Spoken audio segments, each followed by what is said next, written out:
আমার ছেলের সাথে তোমার মেয়ের বিয়ে যায় না রফিক। আমার ছেলে আরো ভালো মেয়ে ডিজার্ভ করে। ভাইজান, কি বলছেন আপনি এসব? আপনি তো ঈশা মায়ের সাথে সূর্যের বিয়ে ঠিক করেছিলেন। আশ্চর্য হয়ে রফিক সাহেব তার বড় ভাইকে প্রশ্ন করলেন। যখন করেছিলাম তখন আমার ছেলে ছোট ছিল রফিক। এখন সে বড় হয়েছে, তার নিজস্ব মতামত রয়েছে। যাই হোক, তোমার মেয়েকে সূর্য এর আশায় রেখো না, বিয়ে দিয়ে দিও। আজ তাহলে উঠি। এতক্ষণ বাবা আর বড় কাকার মাঝের কথা দরজার আড়াল থেকে শুনছিল ঈশা। চোখ বেয়ে তার পানি পড়ছে। এটা তো হওয়ারই কথা ছিল, সে জানতো, কারণ তার বড় কাকা প্রচন্ড লোভী একজন ব্যক্তি। এই যে বলছে না, ভালো মেয়ে ডিজার্ভ করে, তার ভালো মানে অনেক বড় লোক বাড়ির মেয়ে ডিজার্ভ। আচ্ছা, সূর্য ভাইও কি একমত কাকার কথায়? ঈশার জন্য কি তার মনে বিন্দু মায়া জাগে নাই? নিজের ভাবনায় ডুবেছিল, তখন তার বাবা তাকে ডাক দিল। ঈশা মা, একটু শুনে যা তো। চোখের পানি মুছে সে বাবার কাছে এগিয়ে গেল। কি হয়েছে বাবা তোমার? কিছু বলবে? আরে তেমন কিছু না, শোন, আজকে কলেজ থেকে ফেরার দরকার নেই। তোর মামা আছে না, সে তোকে যেতে বলেছে। তোর মাও ওই বাড়িতেই গেছে। আচ্ছা বাবা, তুমি যাবে না? আমি আর আম্মা একা একা ওখানে কি করব? আজ তো লামিয়া আপুকে দেখতে আসবে পাগলি। যা, ভালো লাগবে। আর আমি একা থাকতে পারবো, চিন্তা করিস না। বাবার কথায় আমি রেডি হয়ে বেরিয়ে পড়লাম কলেজের উদ্দেশ্যে। আমি ঈশা রহমান, এবার ইন্টার প্রথম বর্ষে পড়ি। মা বাবার একমাত্র মেয়ে। আমার বাবা একজন আর্মি ছিলেন, কিন্তু বিগত 1 বছর ধরে তার হার্টের সমস্যার কারণে রিটায়ার্ড হয়েছেন। আমার মা রাফিয়া বেগম একজন স্কুল টিচার। সূর্য ভাই হলো আমার বড় কাকার ছোট ছেলে। খুব ছোটবেলায় নাকি বড় কাকাই বলেছিলেন সূর্য সেটেল হলে আমাকে তার পুত্রবধূ করবেন, কিন্তু সময়ের সাথে সাথেই তার মতও পাল্টে গেল। সূর্য ভাই যখন ওয়েল সেটেল, তখন সে আর আমাকে বউ বানাবে না, তাই আমার বাবাকে ওইভাবেই বলে গেলেন। এতে অবশ্য আমার কিছু যায় আসে না, কারণ আমি এসব নিয়ে ভাবিনি। ক্লাস শেষ করে মামার বাড়ির উদ্দেশ্যে রওনা দিলাম। আমরা মধ্যবিত্ত হলে কি হবে, আমার মামা কিন্তু উচ্চবিত্তদের পর্যায়ে পড়ে। আমার মামার 2 ছেলে 1 মেয়ে, ইফরাত ভাইয়া, আরাফাত ভাইয়া আর লামিয়া আপু। আমি শুধু আরাফাত ভাইয়া আর লামিয়া আপুকেই চিনি, আর ইফরাত ভাইয়াকে কখনো দেখিনি। আমি ছোট থাকতে নাকি আমি ওনার জন্য পাগল ছিলাম অনেক। উনি ছাড়া কিছু বুঝতাম না। যখন আমার বয়স 6, তখন ভাইয়াকে লন্ডন পাঠিয়ে দেওয়া হয়েছিল, জানি না কেন। মামার বাসায় গিয়ে দেখি কত আয়োজন করা হয়েছে। আমাকে দেখে মামি এগিয়ে আসলো। কিরে, এত দেরি করলি কেন? তোর আপু খেপে গেছে তোর উপর, যা গিয়ে দেখা করে আয়। আচ্ছা যাচ্ছি। আম্মু কই দেখছি না কেন? তোর আম্মু তো রান্না করে, আমি গেলাম উপরে। আমি এবার দৌড়ে উপরে উঠতে লাগলাম, আর সিঁড়ির সাথে পা লেগে পড়ে যেতে নিয়ে জোরে চিৎকার দিয়ে চোখ বন্ধ করে নিলাম। আবার চিৎকার শুনে সবাই চলে আসলো, কিন্তু আমি এখনো ব্যথা পাইনি কেন? আমি পড়ে না গেলাম, এখনো ব্যথা পাচ্ছি না কেন আল্লাহ? তাহলে কি আমি মরেই গেলাম নাকি? এই অসভ্য বাদর, চোখ খোল। তুই কি সব বলতাছস? আম্মুর আওয়াজ পেয়ে আমি এক চোখ খুলে দেখিও মা, আমাকে কে যেন সিনেমার হিরোদের মতো ধরে রেখেছে। ওনার দিকে তাকিয়ে আমি ক্রাশ খেয়ে গেলাম। আল্লাহ! এই মেয়ে এইভাবে তাকায় আছো কেন? সোজা হয়ে দাঁড়াবা না, আমি ফেলে দিব স্টুপিড। এতক্ষণ যা ভালো ভাবছিলাম এরে নিয়ে ধমক খেয়ে সব শেষ। কি খারাপ লোক! গাল ফুলিয়ে উঠে দাঁড়িয়ে দেখি সবাই আমাদের দিকে তাকিয়ে আছে। আম্মু তো চোখ বড় বড় করে তাকিয়ে আছে, মনে হয় আমাকে সেই চোখ দিয়েই শেষ করে দিবে। আমি আমতামতা করে আবারও দৌড় লাগালাম আপুর ঘরের দিকে। এই আবার দৌড় দিছস? আর একবার পড়লে কে বাঁচাবে? এই মেয়েকে নিয়ে আমি আর পারি না ভাবি। আরে রাফিয়া, ইস্যু তো বাচ্চা মানুষ, বড় হলে ঠিক হয়ে যাবে। আম্মু, ওরে তোমার কোন দিক দিয়ে বাচ্চা মনে হয়? ষাঁড়ের মতো মাইয়া, তারে আবার বাচ্চা বলে? ইফরাত, ইস্যুরে নিয়ে এসব বললে মেরে ফাটিয়ে দিব। ও কিন্তু সবার ছোট, ভুলে যাস না। কিভাবে ভুলবো আমি তাকে? ভুলার মতো নাকি ওই আটার বস্তা? মা গো, আমার হাত শেষ। আমি সেই যে লামিয়া আপুর রুমে এসে বসছি, আর নামি নাই। এদিকে লামিয়া আপু কি সুন্দর লাগছে তা দেখে আমি একদম ফিদা হয়ে গেছি। আপু মাশাআল্লাহ, তোমাকে কি সুন্দর লাগছে। আজকে দেখে তো দুলাভাই একদম ক্লিন ব্লোড হয়ে যাবে। যা দুষ্টু, এভাবে কেউ বলে? তুই ইফরাত ভাইয়ার দিকে অমন ভাবে তাকাইছিলি কেন? ইফরাত ভাইয়া মানে? ওইটা ইফরাত ভাইয়া? ছি ইস্যু, কাকে নিয়ে কি ভাবছিস তুই? মনে মনে এই কথাগুলো আওড়াচ্ছিলাম, তখন লামিয়া আপু ধাক্কা দিল। কি হয়েছে? ধাক্কা দাও কেন? মনে মনে কি ভাবো আর হাসো তুমি? কি ব্যাপার, কারো প্রেমে পড়ছস নাকি রে ইস্যু? দূর, আমি আর প্রেম? How funny! ভাবছিলাম তো ইফরাত ভাইয়া আমাকে ধমক কেন দিল। আমি কি তাকে কিছু বলছি? তুই যেভাবে পড়তে নিছিলি, একবার ভাবছস পড়লে তোর অবস্থা কি হতো? আচ্ছা বাদ দাও, ড্রেস দাও তো। সারাদিন ক্লাস করে ঘেমে এখন খারাপ লাগছে, শাওয়ার নিবো আমি। আচ্ছা যা তুই ওয়াশরুমে, দেখ প্লাজো আর গেঞ্জি আছে, পরে আয়, দেন ড্রেস পার করে রাখছি আমি। আমার কি টিপাই আপু। আমি গেলাম, তুমি থাকো। শাওয়ার নিয়ে বের হলাম, চুল মুছতে মুছতে তখন আমার সামনের ব্যক্তিকে দেখে আমি স্পিচলেস। উনিও হা হা করে আমার দিকে তাকিয়ে আছে। আমার হৃদস্পন্দন ক্রমাগত বেড়ে চলেছে। আমি যে চিৎকার দিব তখন উনি মেবি বুঝতে পারছে, দ্রুত বেগে এসে আমার মুখ চেপে ধরলো। এই স্টুপিড, যখন তখন এভাবে চেঁচাস কেন তুই? হ্যাঁ, আমি কিভাবে বলবো? উনি আমার মুখ তো নিজের হাত দিয়ে চেপে ধরে আছে, তাই তো চোখ বড় বড় করে তাকিয়ে আছি। কি হলো? বলস না কেন কিছু? কথা নাই কেন এখন? আর এগুলো কি পরছস? ছি ছি, এত খারাপ রুচি কেন? আজ না বাসায় মেহমান আসবে?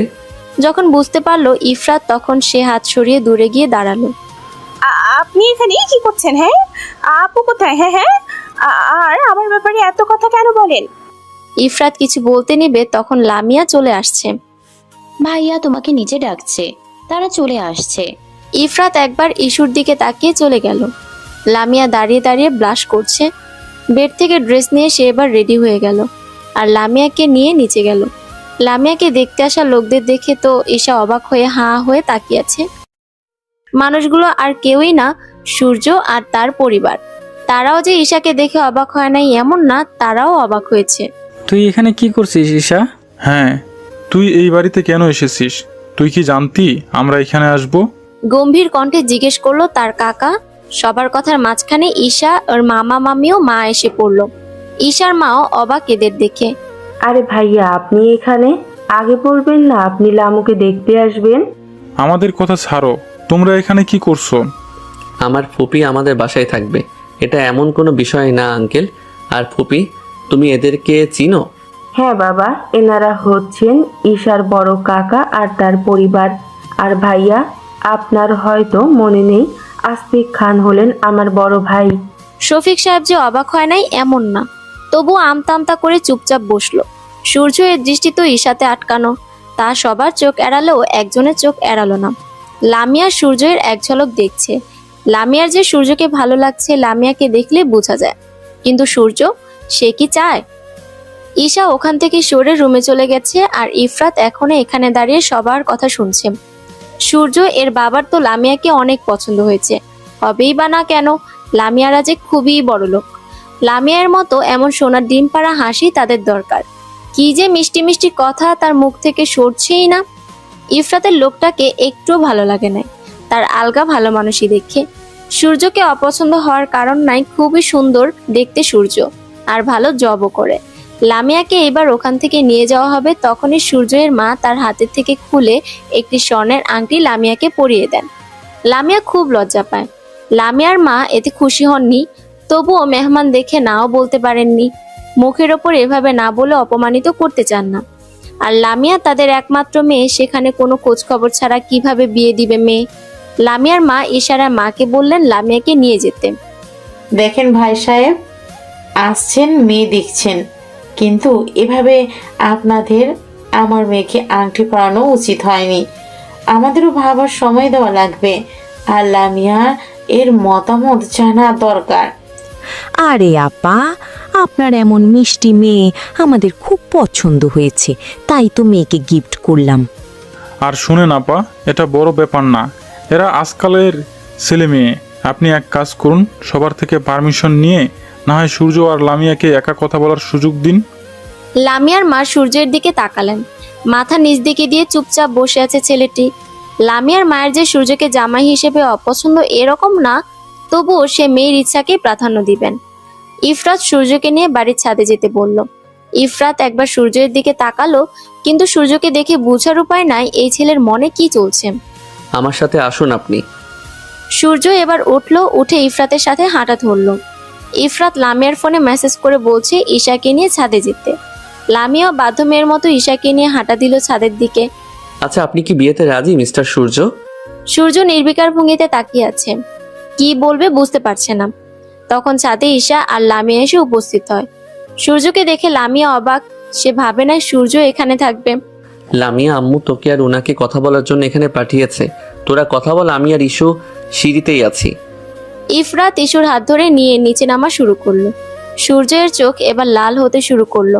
কপালে বিন্দু বিন্দু ঘাম আর দৃষ্টি ইফরাতের হাতের দিকে সীমাবদ্ধ। লামিয়া নিচের দিকে তাকিয়ে আছে আর বিরক্ত হচ্ছে, আর ভাবছে কিছু বলছে না কেন লোকটা। আপনি কি কিছু বলবেন, না আমরা এভাবে দাঁড়িয়ে থাকবো? কি দিয়ে আমি শুরু করব তা বুঝতে পারছি না মিস। আপনি কি কাউকে ভালোবাসেন বা কাউকে পছন্দ করেন? এখন বলার মানে হয় না। তা আপনার কি মতামত এ বিয়ে নিয়ে? আপনি কি রাজি আছেন আমাকে বিয়ে করার জন্য? লামিয়া উত্তর কি দিবে সে লজ্জায় লাল হচ্ছে। কিভাবে এত সহজে লোকটা প্রশ্ন করে ফেললো। অন্যদিকে ইফরাত ঈশাকে নিয়ে নিচে নামার পর, আমার হাত ছাড়ুন ইফরাত ভাইয়া, আমি ব্যথা পাচ্ছি হাতে। তখন তো আমি কিছু বলতেই পারলাম না তোকে ঈশা। আয় হায়, তখনকার মাইর দেওয়া বাকি আছে না? আমার মুখে মুখে তর্ক করছিলি। তখনকার কথা মনে পড়তেই ঈশার গাল লাল হতে শুরু করলো লজ্জায়। পায়ের বৃদ্ধাঙ্গুলি দিয়ে ফ্লোরে আঁকিবুকি করতে শুরু করলো। ইফরাত ঈশায়ের এমন কাণ্ডে মুচকি হাসলো। আপনি কিভাবে উইদাউট পারমিশন একজন মেয়ের রুমে আসেন? হ্যাঁ, আমি আমার বোনের রুমে গিয়েছিলাম নক করেই, সেখানে যে আপনি থাকবেন তা কি আমি জানতাম? লামি আর সূর্যকে নেমে আসতে দেখে দুইজনই চুপ হয়ে গেল।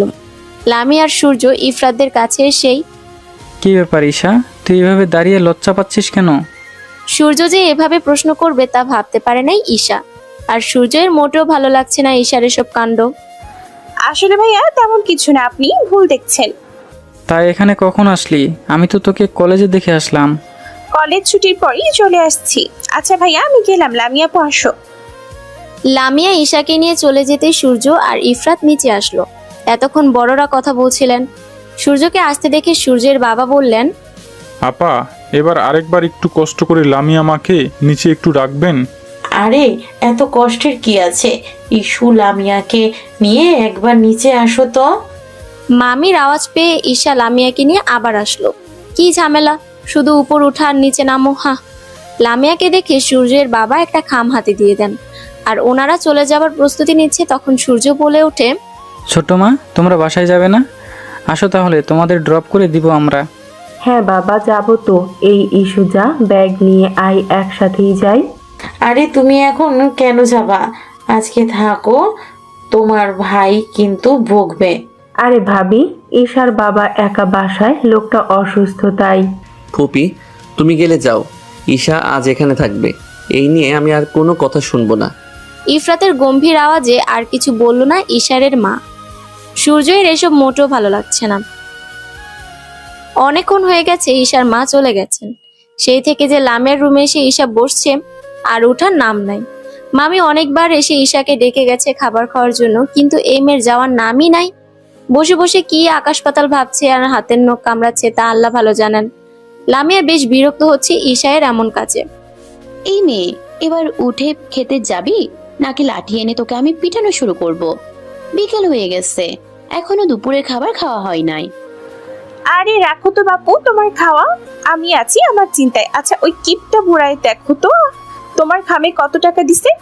ঈশা যে তোমার গুরুজন হয় না, বড় মানুষদের এভাবে বলতে হয় না, জানো না? প্রথম বিয়ে হওয়ার আগে শ্বশুর বাড়ির সাপোর্ট টানছো নাকি? হ্যাঁ, দ্বিতীয়ত ওইটা আমার সো কল্ড বড় কাকা, তুমি ভুলে গেছো সে কি করছে আমার আব্বু আর আম্মুর সাথে? মামি তো আমাদের সবই খুলে বলেছিল। হ্যাঁ মানলাম, শুধু জানতাম আমার বড় কাকার ব্যাপারে, দেখো নাই এইটুকু তো, তাই না? ইস্যু, আমি তো এমনি বলছি, তুই সিরিয়াস কেন হচ্ছিস? আমার ভাল লাগছে না আপু, পুরো কথা না বললে শান্তি পাবো না আমি তোমাদের। মামি, ইফরাত ভাইয়া, মামা কোথায় তোমরা? তাড়াতাড়ি আসো এদিকে। ঈশার চিৎকার শুনে বাড়ির সবাই লামিয়ার রুমে ছুটে আসলো। সবাই ভাবছে কি হয়েছে যে ঈশা এভাবে চিৎকার দিল। সবাই এসে দেখে ঈশা আর লামিয়া স্বাভাবিকভাবেই বসে আছে। এইভাবে কে চিৎকার করে? আমাদের ভয় পাইয়ে দিয়েছিলি। আসলে তোমাদের সাথে আমার কিছু কথা বলার ছিল, আমি জানি আম্মা কখনো এসব তোমাদের বলবে না। ইডিয়েট, যা বলা তাড়াতাড়ি বলে, এভাবে ডাকার মানে আছে? আসলে মামি আমি কিভাবে শুরু করব জানি না। ইফরাত ভাইয়া তো কিছুই জানে না। মামি মনে আছে তোমার? তুমি আমাদেরকে কি বলেছিলে? আমার মা বাবা পালিয়ে বিয়ে করায় মামা আম্মার সাথে সব সম্পর্ক শেষ করেন। তখন তো আর তোমাদের সাথে আর যোগাযোগ ছিল না। আমার দাদা দিদুনকে উল্টাপাল্টা বুঝিয়ে আমার বাবার মাকে বাড়িতে উঠতে দেননি। তখন আমার বাবা কতটা কষ্ট পেয়েছেন। আমার বাবা মা অনেক কষ্ট করেছেন। ভাড়া বাড়িতেই থেকেছেন। আমার জন্মের পর দাদাই এর মন গলে, তাই তিনি বাবা মাকে বাড়ি ফিরিয়ে নিয়ে যান। আমার বাবা হলেন শান্ত সহজ সরল একজন ব্যক্তি। দাদাই দিদুনের অনেক প্রিয়। দাদাই মারা যাবার আগেই দাদাইয়ের নামের বেশ অর্ধেক সম্পত্তি আমার বাবার নামে করে দেয়, আর বাকি অংশ বড় কাকার নামে। তখন আমার বড় কাকা প্ল্যান করে কিভাবে সেই সম্পত্তি আয়ত্তে নেবে। এইবার আসি মূল কথায়। সেই সম্পত্তির জন্য বড় কাকা সূর্য ভাইয়ার সাথে আমার বিয়ে ঠিক করেন, আর সেই ব্যাপারটা গোপন রাখতে বলেন। আমার বাবা ভাইয়ের কথা ফেলতে পারেন না, তিনিও রাজি হয়ে যান। এভাবেই কাটতে থাকি দিন। সূর্য ভাইয়া আমার প্রায় 10 বছরের বড়। যখন ওনাকে পড়ানোর জন্য বাহিরে পাঠাবেন তখন টাকার দরকার। সেই ছুতোতেই আমার বাবার কাছ থেকে সব সম্পত্তি নিয়ে বিক্রি করে সূর্য ভাইয়াকে পড়ালেখা করানোর জন্য অ্যাপ্রুভ পাঠান। আমার বাবা মা এটা আফসোসের কোনো কালেই ছিল না। কাকা কাকিরা তো সবসময় ঢাকা থাকতেন, আর আপনাদের চিনে না, কারণ কখনোই জানতেই চান নাই আপনাদের ব্যাপারে। অবশ্য জানতেই বা চাইবেন কেন, তার দরকার ছিল আমার বাবার সম্পত্তি। মামা আমাদের যে মেনে নিয়েছেন তা জানতেন না। এইভাবে যাওয়ার পর কি হয়েছে জানি না আমি ঠিক। আজ সকালে বড় কাকা আমার বাসায় গিয়ে বলে এসেছেন আমার বাবাকে যে তার বিলেত ফিরত ভালো জব করা ছেলের সাথে আমাকে মানায় না, তাই যেন আমার বিয়ে অন্য কোথাও দিয়ে দেন। তার ছেলের সাথে নাকি আমার বিয়ে যায় না। আমি চাই না এমন একটা লোভী পরিবার এই লামিয়া আপুকে বিয়ে দিয়ে তার জীবন নষ্ট করুন। লামিয়া আপু, আমাকে ভুল ভেবো না প্লিজ। সূর্য ভাইয়ের প্রতি আমার কোনো কালই কোনো ফিলিংস ছিল না। সবাই স্তব্ধ হয়ে বসে আছে, কি বলবে বুঝতে পারছে না। এত কিছু হয়ে গেল আর তারা কিছুই জানে না। ইস্যু, আমরা কি তোদের কেউ ছিলাম না? আমাদের বলিসনি কেন? আমাদের বললে তো আমরা কিছু একটা করতে পারতাম। আর হ্যাঁ, তখন রাফিয়া আমাদের কিছু বললো না কেন? আপনি আমাকে চেনেন না মামা, এগুলো আম্মা কখনোই আপনাদের বলতেন না। আচ্ছা, এসব এখন বাদ দাও। আর যা বলার সূর্যের পরিবারকে তোর মামা বলে দিবেন। এবার যা, ফ্রেশ হয়ে খেতে বস। আম্মু, আজকে আমরা বাসায় খাবো না। আজকে আমি ইস্যু আর লামুকে ট্রিট দিব। আজকে ওদের ঘুরতে নিয়ে যাব, দেন আমরা রাতে ডিনার করে ফিরবো। সত্যি ভাইয়া? যাই হোক, অনেকদিন হয়েছে ঘুরতে যাই না। পিসু, তোরও তো ইচ্ছা ছিল যাওয়ার। মামা মামি আমাদের একা ছেড়ে দিয়ে চলে গেলেন। ভাবছেন বাচ্চাদের মাঝে তাদের থেকে কি লাভ। আই এম সরি লামিয়া আপি। আমি জানি সূর্য ভাইয়াকে তোমার অনেক ভালো লেগেছে। হ্যাঁ, সূর্য ভাইয়া হয়তো খারাপ নন, কিন্তু ওনার বাবা মাকে আমি একটু বিশ্বাস করতে পারি না। আরে পাগল, আমি কিছু মনে করি নাই। আর বাদ দে, আমার কপালে যে আছে আল্লাহ তাকেই পাঠাবেন আমার জন্য। তোরা এত প্যান প্যান না করে গিয়ে রেডি হ তাড়াতাড়ি। আমি গেলাম রেডি হতে। ইফরাত চলে যেতেই লামিয়া আর ঈশা জোরে শব্দ করে হেসে দেয়। লামিয়া ঈশা দুইজন তাড়াতাড়ি রেডি হয়ে নিচে নেমে ইফরাতের জন্য অপেক্ষা করছে। আচ্ছা লামিয়া আপু, আরাফাত ভাইয়া আর ভাবি কবে আসবেন? অনেক দিন তো হয়েছে, তাদের কোনো খবরই নেই। ভাবি আর ভাইয়া হানিমুনে গেছে গাধি, এত তাড়াতাড়ি কিভাবে আসবেন? তখন ইফরাত নিচে নামছে। ইফরাতকে দেখে ঈশা হা হয়ে তাকিয়ে আছে। আজকে ইফরাত ভাইয়াকে অনেক সুন্দর লাগছে। শ্যামবর্ণের মানুষ যে এত সুন্দর হতে পারে তা ভাবনার বাহিরে ঈশার। ইফরাত অতটা লম্বা নন, 5 ফুট 8 ইঞ্চি, আর গায়ের রং শ্যামবর্ণের। ঈশাকে এভাবে তাকিয়ে থাকতে দেখে মুচকি হাসলো ইফরাত। ওদের সামনে গিয়ে বলল, দুই চুন্নি এমন জঘন্য টাইপ সাজলি কিভাবে? আর ইস্যু, তোরে তো পেটনি লাগছে। এভাবে কেউ চুল ছাড়ে? বাহিরে গরম জানোস না, আর ধুলা ময়লায় চুলও নষ্ট হবে। দুইজন চুল গিয়ে বিনুনি করে আয়, আর মাথায় কাপড় দিয়ে ঢেকে আসবি যাতে চুল দেখা না যায়। ইফরাতের কথায় রাগ লাগলো। দু বোন অনিচ্ছাকৃত ভাবে আবার রুমে গিয়ে চুল বিনুনি করে মাথা ঢেকে আসছে। গিয়ে দেখে ইফরাত গাড়িতে বসে আছে। লামিয়া জলদি গিয়ে ব্যাক সাইডে বসে পড়লো। ঈশাও লামিয়ার সাথে বসবে তখন, আমার গাড়িতে ঘুমানোর অভ্যাস, তাই ইস্যু তুই ভাইয়ার সাথে বস। তুই এখানে বসলে আমার সমস্যা হবে। দুইজন পিছে বসবা, আর আমি একা এখানে ড্রাইভারের মতো গাড়ি চালাবো? ড্রাইভাররা এত সাজুগুজু করে গাড়ি চালায় না ভাইয়া, তাই কেউ আপনাকে ড্রাইভার ভাববে না। ইফরাত মুখ গোমরা করে গাড়ি চালাচ্ছে, কারণ ঈশা তাকে ভদ্রভাবে অপমান করছে। ঈশা বসে বসে ভাবছে কি কি খাবে। ভাইয়া, আমার এক ফ্রেন্ড কল দিছে আমাকে। ওরা সবাই নাকি মিট আপ প্ল্যান করছে। আমি বলছিলাম কি তুমি ইস্যুকে নিয়ে আলাদা ঘুরে আসো, আর আমাকে আমার ফ্রেন্ডসদের ওখানে দিয়ে এসো। আবার যখন বাড়ি যাবা ওখান থেকে পিক করে নিও। তাহলে ঠিক আছে, যা, সাবধানে থাকবি। আর আমি না আসা অবধি কোথাও যাবি না। আচ্ছা ভাইয়া, তোমরাও খুব এনজয় করো। আর শোনো, আমি তোমাদের সাথে যাওয়ার আগে ফুচকা খাবো, তাই আগে খেয়ে ফেলো না। আচ্ছা, সাবধানে থাকিস, আর আমাকে কল দিস টাইম মতো। আপু আমাকে নিবে না তোমার সাথে? আমি একা একা কি করব? আরে আমার ফ্রেন্ড সার্কেলের মধ্যে তুই কি করবি? আর একা কোথায়, ভাইয়া আছে না, আমি গেলাম, টাটা। লামিয়া চলে যেতেই ঈশা মুখ গোমড়া করে বসে আছে, কারণ সে একদমই চুপচাপ থাকতে পারে না। যেহেতু লামিয়া নাই, সে এবার কার সাথে কথা বলবে? ইফরাতের সাথে সে তো ততটা ইজি নয়। অন্যদিকে আপনার কথায় আমি ভাইয়াকে আর ইস্যুকে মিথ্যা বলে এসেছি। আপনি আমাকে কেন ডাকছেন? আর আমার নাম্বারই বা কোথায় পেলেন? দেখো, আমি তোমার নাম্বার কোথায় পাইছি সেটা ম্যাটার করে না। আমার অনেক জরুরি কথা ছিল তোমার সাথে, তাই এখানে ডেকেছি। সূর্য লামিয়াকে ফোন করে বলায় সে ইফরাত আর ইস্যুকে মিথ্যা বলে এসেছে। লামিয়া যে সূর্যকে ভালোবেসে ফেলেছে তা বলাই যায়, তাই সূর্য ডাকায় সে চলে এসেছে। কি বললেন আপনি আমাকে? আপনাদের কথা আমার আব্বু বলে দিবে। এই ছাড়া আপনার সাথে আমার কোনো কথা নাই। রেগে যাচ্ছ কেন তুমি? থামো, চলো রেস্টুরেন্টে গিয়ে বসে ঠান্ডা মাথায় কথা বলি। এমনিও এখানে অনেক গরম। না, আপনার সাথে আমার আর কোনো কথা নাই।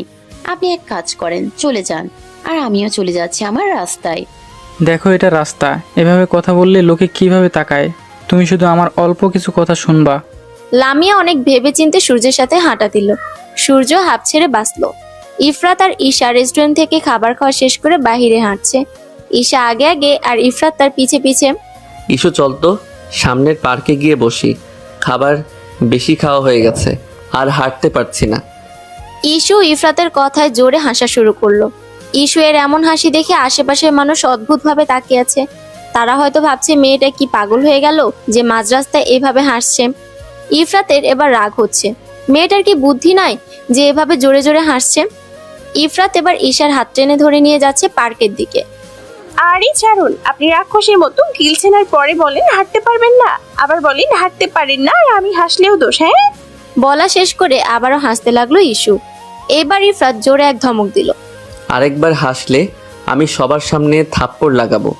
আচ্ছা আর হাসবো না, চলেন না ওই লেকের ধারে একটু বসি। ইফরাত আর ইস্যু গিয়ে লেকের পাশে বসে। দুজনই নীরব, কিভাবে কথা শুরু করবে বুঝতে পারছে না তারা। ইফরাত নিজের মনে জমানো সব কথা বলে দিতে চায়, কিন্তু কোথাও একটা বাধা আছে যার জন্য সে বলতে পারছে না হয়তো। ইস্যু, সত্যি করে আমাকে কিছু বলবি?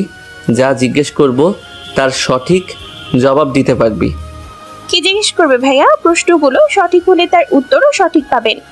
সূর্যকে নিয়ে তোর চিন্তা ভাবনা কি? তোদের ছোটবেলায় বিয়ে ঠিক হয়েছিল, এটা নিয়ে তোর মনে কোনো ফিলিংস জন্মায়নি?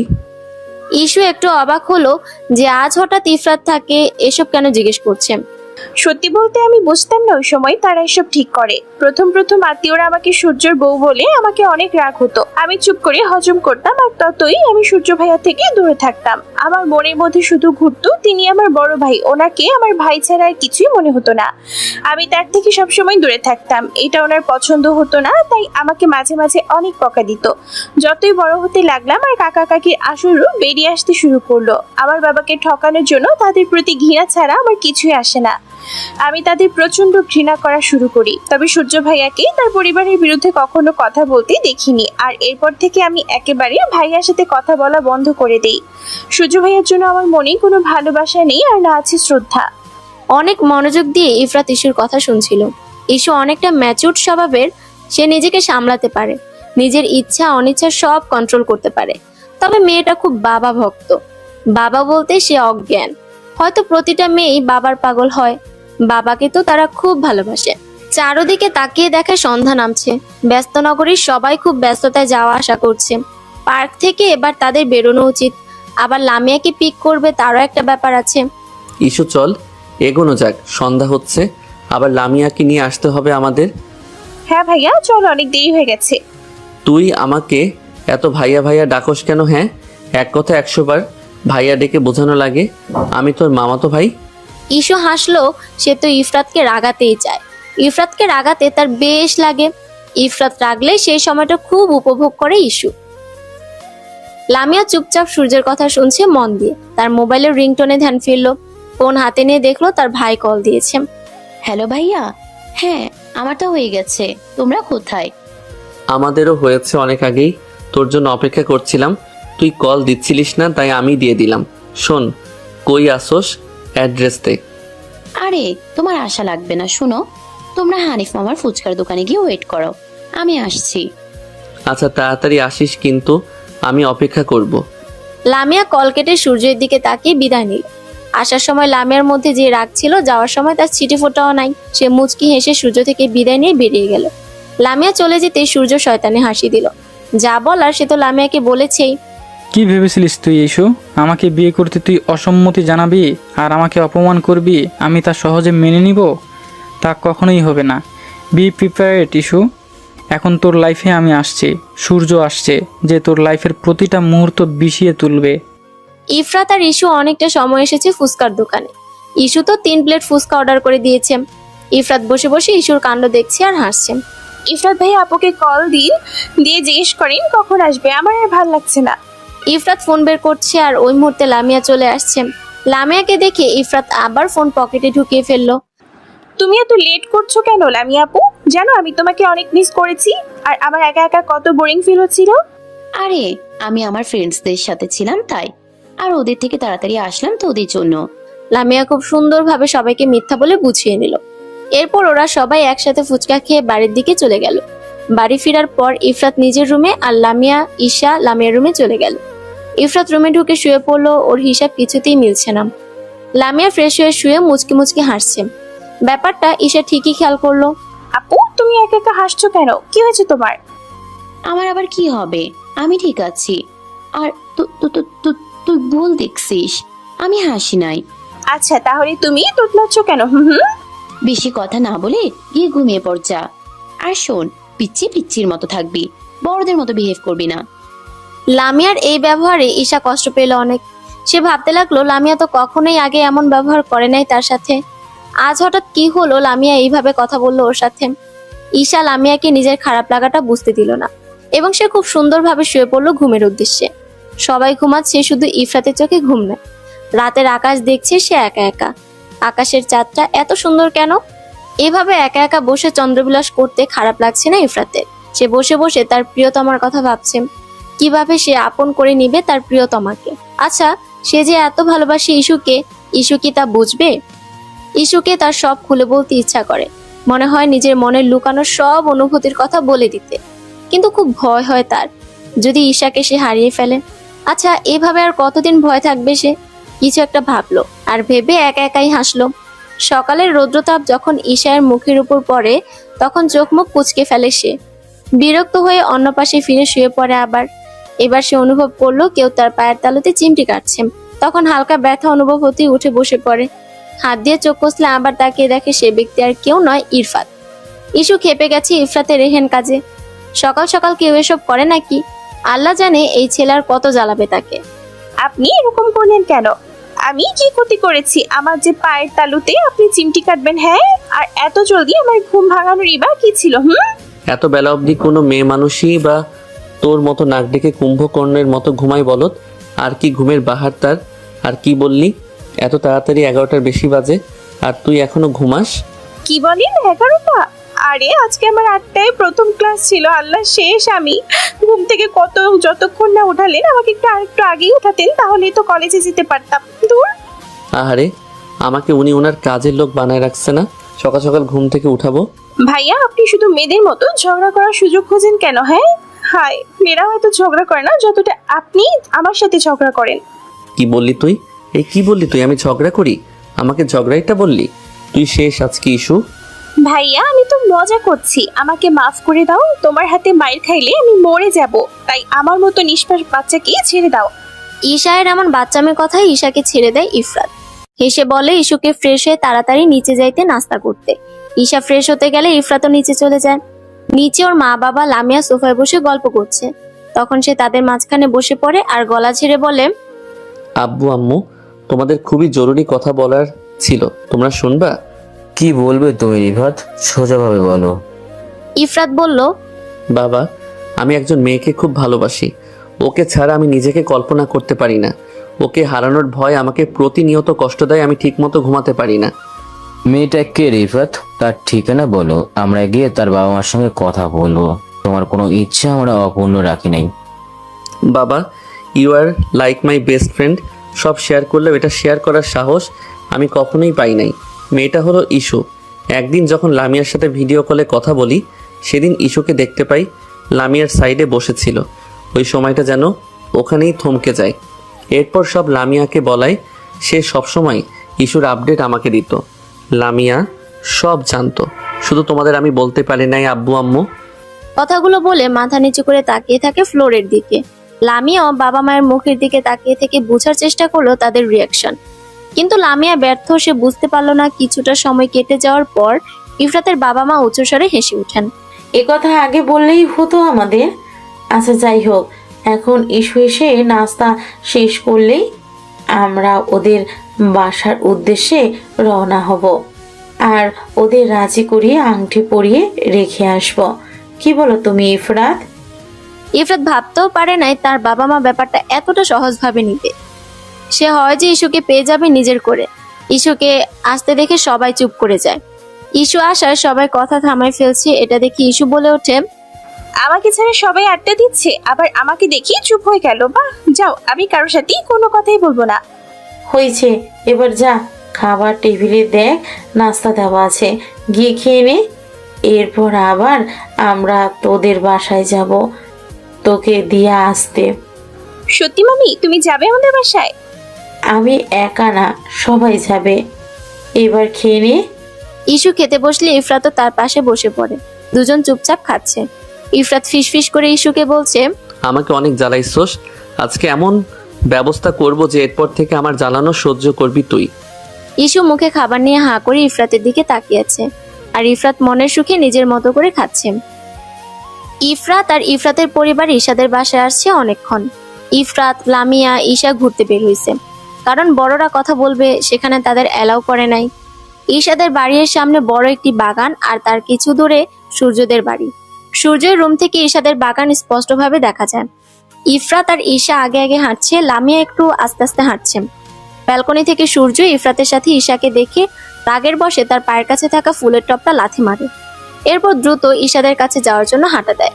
লামিয়ার মনে কি চলছে তা শুধুমাত্র লামিয়া জানে। লামিয়া কি ভাবছে, কি করবে, তা শুধুই ধোঁয়াশা। আচ্ছা ইস্যু, তোর কি কখনো কাউকে ভালো লেগেছে? বাসছি যদি বলেন, ভালোবাসা পাপনা। আল্লাহ বলেছেন যে মানুষ সৃষ্টি করেছেন তাদের মনও দিয়েছেন, সুতরাং তোমরা ভালোবাসো, কিন্তু প্রথমে ভালোবাসাটা আমাকে মানে আল্লাহকে বাসো, তারপর আমার নবীকে ভালোবাসো, এরপর মা বাবাকে ভালোবাসো, আর সবশেষে নিজের স্বামী সন্তানকে। তাই আমিও বাসি আমার রবকে, রবের রাসূলকে, আমার মা বাবাকে। যদি প্রেমিক পুরুষের কথা জিজ্ঞেস করে থাকেন তাহলে বলবো হ্যাঁ, আমার একজনকে খুব ভালো লাগে। আমি প্রতিটা মোনাজাতে আল্লাহকে বলি, সে যদি আমার জীবন সঙ্গী হিসেবে উত্তম হয় তাহলে তাকে আমার স্বামী হিসেবে দিও। লামিয়া এবং ইফরাত খুব মনোযোগ সহকারে ঈশার প্রতিটা কথা শুনলো। মুগ্ধতায় তাকিয়ে আছে তারা ঈশায়ের দিকে। এতটুকু পিচ্ছি কিনা এতটা ভাবে। আমি ভাবি নাই বনু, তুই এত কিছু ভাবোস, তোর এই মাথায় এত কিছু জমা আছে। হ্যাঁ আপু, ভাবি অনেক কিছুই আমার আর করা হয় না। যাই হোক, এখন বলো তোমার কি হয়েছে? কাল থেকে এমন আজব বিহেভ করছো কেন? আজব বিহেভ মানে? কই আমি কি করলাম? তোর কোথাও ভুল হচ্ছে। লামিয়ার তোতলানো দেখি ইফরাত আর ঈশা কিছু সন্দেহ করছে, বাট তা প্রকাশ করলো না। ততক্ষণে সূর্য এখানে উপস্থিত হয়েছে। সূর্যকে দেখে ইফরাত একদম খুশি হলো না। সূর্য হাসি মুখে ইফরাতের দিকে হাত বাড়িয়ে দিয়েছে হ্যান্ডশেক করার জন্য। ইফরাত অনিচ্ছা সত্ত্বেও হ্যান্ডশেক করলো। কি ব্যাপার, আজকে সবাই এখানে আসলা? বিশেষ কিছু আছে কি? অনেক বিশেষ কাজেই আজ আসা, দেখতে পারবেন। খুশির খবর আছে আজ একটা, তবে কার জন্য কতটা খুশির তার সময় বলবে। তাই নাকি? কি এমন খবর আমি জানতে পারি নাকি? অবশ্যই, এটা এমন এক খবর যা আজ সবাই জানবে। আর হ্যাঁ, আমরা অবশ্যই মিষ্টি মুখ করাবো। ইফরাতের এমন টিটকারি দেওয়া কথাবার্তা একদম সহ্য করতে পারছে না সূর্য। তবুও মুখে মিথ্যে একটু হাসি ফোটালো জোর করে। সূর্যের অবস্থা দেখে মিটিমিটি হাসছে ঈশা। সূর্য লামিয়ার দিকে তাকিয়ে একব্রু হালকা উঁচু করে জিজ্ঞেস করছে ব্যাপার কি। লামিয়া চোখ নামিয়ে নিল। ইফরাত এবার সবাইকে নিয়ে বাড়ির দিকে রওনা হলো।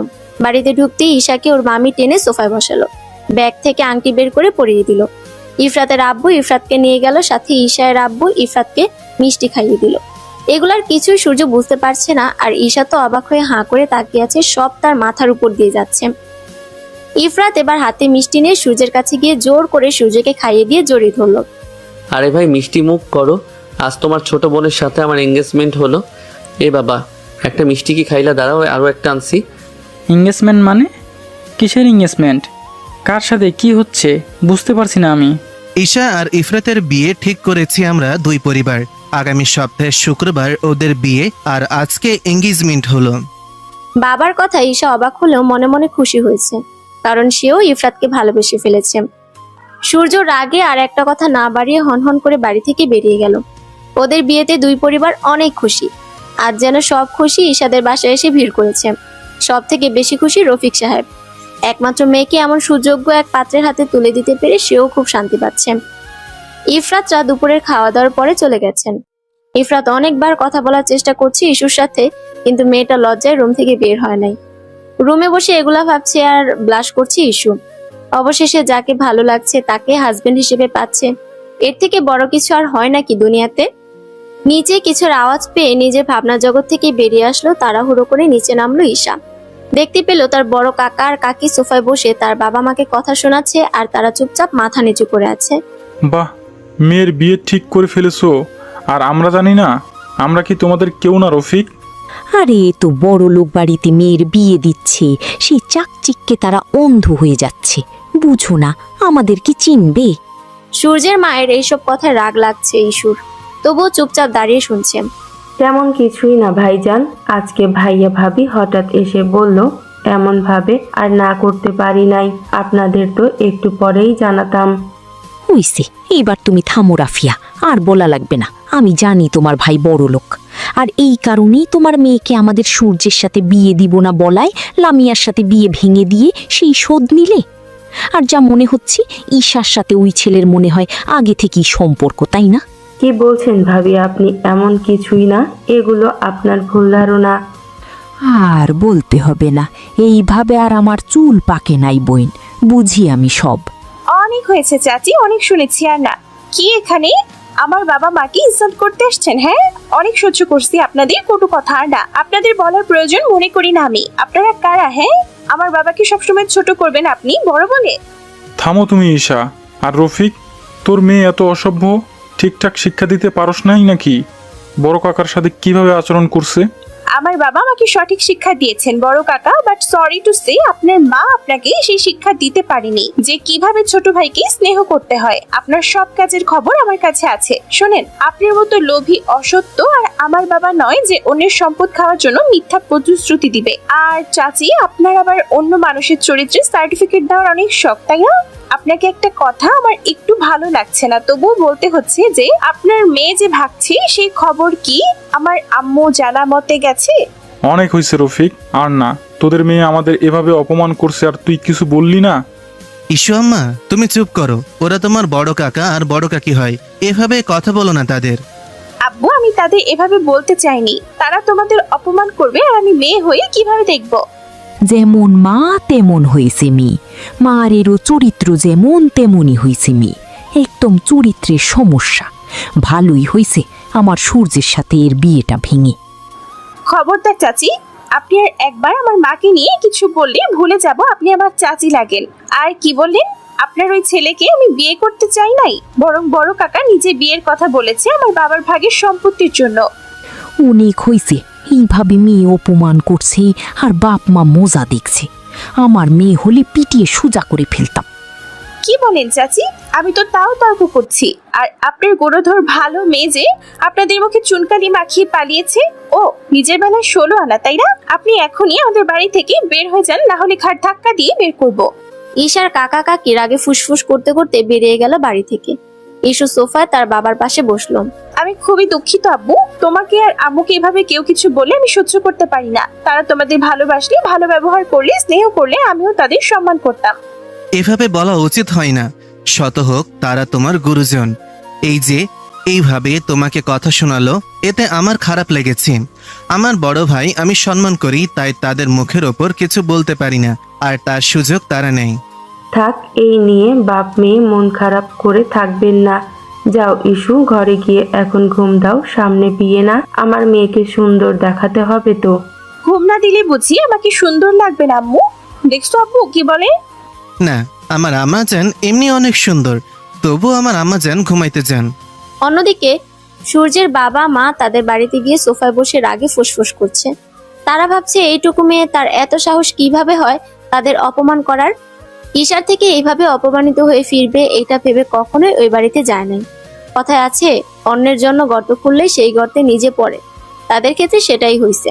তারা ভেবে গেছিল ঈশার মা বাবাকে অপমান করবে, অথচ অপমানের পাল্টা জবাব দিলে তা মেনে নিতে পারবে না। এক রত্তি মেয়ে, আর সে কিনা আমাদের এত বাজেভাবে অপমান করলো সূর্যের আব্বু। আমিও চিন্তা করছি এটা। এই ঈশা আর আগের ঈশা এর মধ্যে আকাশ পাতাল পার্থক্য। আগে ঈশা আমাদের দেখলে মাথা উঁচু করে কথা বলতো না, আজ কি হলো এইভাবে অপমান করলো? সূর্য নিচে নেমে বাবা মায়ের কথা শুনে বুঝতে পারলো ওই বাসায় কেউ হয়তো তাদের অপমান করেছে। কিন্তু কাকা কাকি তো ওই ধরনের মানুষ নয় যে বড় ভাইয়ের সাথে বেয়াদবি করবেন। এগুলা তাহলে কে কি বলেছে যার জন্য মা বাবা রেগে আছে?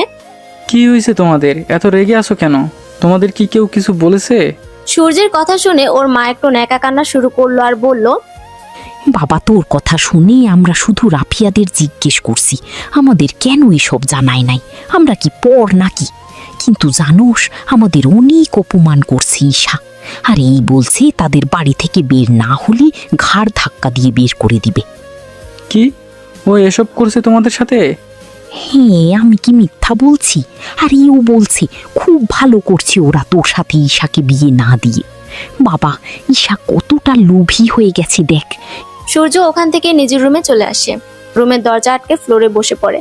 আচ্ছা, ছেলেদের কি কাঁদতে আছে? সে কি ঈশাকে ভালোবেসে ভুল করেছে? সে তো খুব ভালোবাসতো ঈশাকে। ঈশা কেন তার ভালোবাসা বুঝলো না? ঈশার এক ছোটবেলার ছবিটা বুকে জড়িয়ে বসে আছে সূর্য। চোখের কোণ বেয়ে পড়ছে পানি। সেই ছোটবেলা থেকে সে ঈশাকে পছন্দ করত। যবে থেকে বুঝতে শিখেছে ভালো লাগা ভালোবাসা কি, যখন প্রথমবার শুনেছিল তার বাবা ঈশার সাথে তার বিয়ে ঠিক করে রেখেছে, তখন সূর্যের থেকে বেশি খুশি কেউ ছিল না। খুব ভালোবাসে সে ঈশাকে, কোনোদিন বলা হয়ে উঠল না। হাতের ফ্রেমটা জোরে ছুঁড়ে মারলো, সেটা ফ্লোরে পড়ে টুকরো টুকরো হয়ে ভেঙে গেল সূর্যের মনের মতো। ঈশা, তুই শুধু টাকাই দেখলি, আমার ভালোবাসা বুঝলি না। আমি যে খুব ভালোবাসি তোকে ঈশা। আমি তোকে ছাড়া কিভাবে থাকবো? তুই ইফরাতের টাকার জন্য কিভাবে ওকে বিয়ে করতে রাজি হতে পারলি ঈশা? এতদিন আমি কিছু বলি তোকে ভালোবেসে, কিন্তু এখন থেকে এই সূর্যের খারাপ রূপটাই দেখবি। তোর জীবন আমি নরক না বানিয়ে দিলে আমার নামও সূর্য না। সূর্যকে দেখে খুব অস্বাভাবিক লাগছে। সাইকোদের মতো কখনো কাঁদছে তো কখনো হাসছে। সূর্য কি ভাবছে বোঝা বড় দায় হয়ে যাচ্ছে। ঈশাকে ভুল বুঝে তার জীবন শেষ করে দিবে। ঈশা তো কোনো দোষ করেনি। অনেকক্ষণ হয়ে যাচ্ছে ঈশার ফোন বাজছে, আর ঈশা এমন ঘুম দিয়েছে যার জন্য ফোনের রিংটোনও শুনতে পারছে না। এদিকে ইফরাত কল দিতে দিতে বিরক্ত হয়ে যাচ্ছে। মেয়েটা আসার সময় তার সামনে আসলো না, এখন কলও তুলছে না। ও কি এই বিয়েতে রাজি নয়? বেচারা ইফরাত টেনশনে শেষ। আর ওইদিকে ঈশা তো ঘুম। শেষমেশ আরেকবার কল দিল। এবার ঈশা বিরক্ত হয়ে ফোন কোনো মতে রিসিভ করে কানে ধরলো আর ঘুমো ঘুমো কণ্ঠে বলল, হ্যালো, কে কে ভাই? এত রাতে আপনি একটা মেয়েকে কল দিয়ে তার ঘুমে ডিস্টার্ব করছেন? ইফরাত এবার আকাশ থেকে পড়লো। এখন রাত কোথায়, মাত্র না বিকেল হলো। আর ভাই বলছে মহারানী, নিশ্চিত সে ঘুমিয়ে আছে আর ফোন না দেখেই তুলছে। আমি আপনার ভাই না ম্যাডাম, মামা তো জামাই লাগি। যদি দয়া করে ঘুম থেকে উঠে সুন্দরভাবে আমার সাথে কথা বলিয়া আমাকে উদ্ধার করিতেন, আমি ধন্য হইতাম। ইফরাতের কণ্ঠ পেয়ে ঈশার ঘুম হাওয়া হয়ে গেল।